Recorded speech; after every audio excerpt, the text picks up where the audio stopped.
Alright, hope you guys enjoyed that little intro of Jason Voorhees putting in some work at the range, because I know I sure had a blast recording this and putting it all together for you guys to see.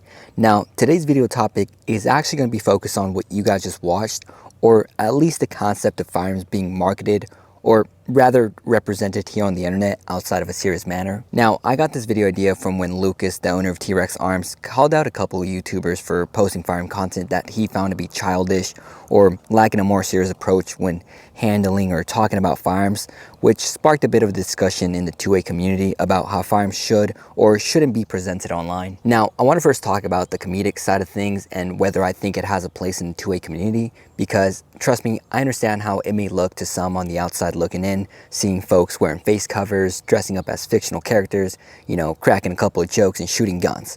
I could see how that can come across to some as irresponsible or immature, and in some cases even seem like we're promoting reckless behavior that some believe are turning people off to the Second Amendment and possibly making them anti-2A, which, look, I truly believe that's a far stretch, especially coming from personal experience and actually talking to people and asking them why they're anti-2A. I promise you, I've never once heard anyone say, oh, I'm anti-2A because I saw a video on the internet of a couple of guys making inappropriate jokes while dressed up as fictional characters shooting firearms.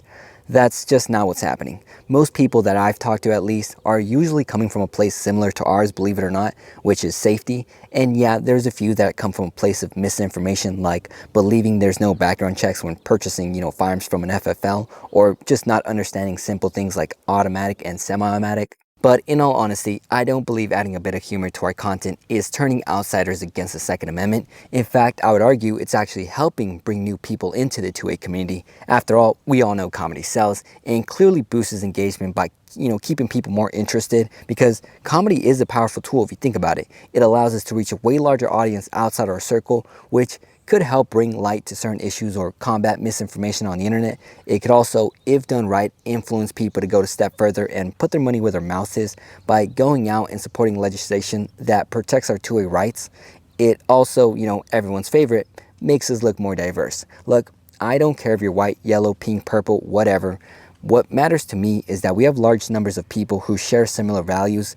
This is more to show, hey, everyone's welcome. grab a gun, learn, train, protect your friends and family, but most important, your country against those who would try to strip every freedom we have here in the US. Now, while this is great, for those watching who create content for comedic purposes, we do have to make sure that a lot of this content we create isn't overshadowing the seriousness of the Second Amendment. Of course, I do believe we have a responsibility to be serious when it comes to things like gun safety, which for the most part, most of the YouTubers that make comedic content, outside of YouTube Shorts, do a good job of showing that. Yeah, you may have people clowning around, jumping, running, doing all this crazy stuff, but they're being responsible by not flagging each other or themselves, and everything is usually recorded in a controlled environment where it's safe to be shooting at. Another thing is being serious about training. For example, the YouTuber PSR was one of those who caught a stray for his content being too comedic or not serious enough, but as someone who follows him outside his personal channel and listens to some of the podcasts he's been on, and I've seen some of his content on his other socials,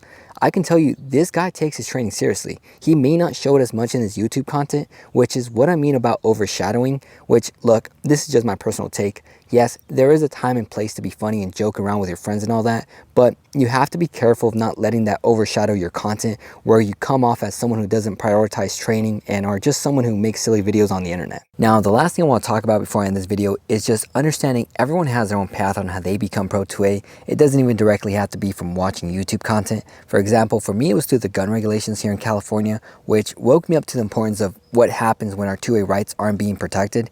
And for some, it could be through the interest of, vintage firearms that makes them appreciate history, or it can simply just be someone looking to learn about self-defense with firearms. And when they come here on YouTube, like we all did at one point to learn and hear different perspectives, what's important is that they have multiple personalities and different humors of people to choose from.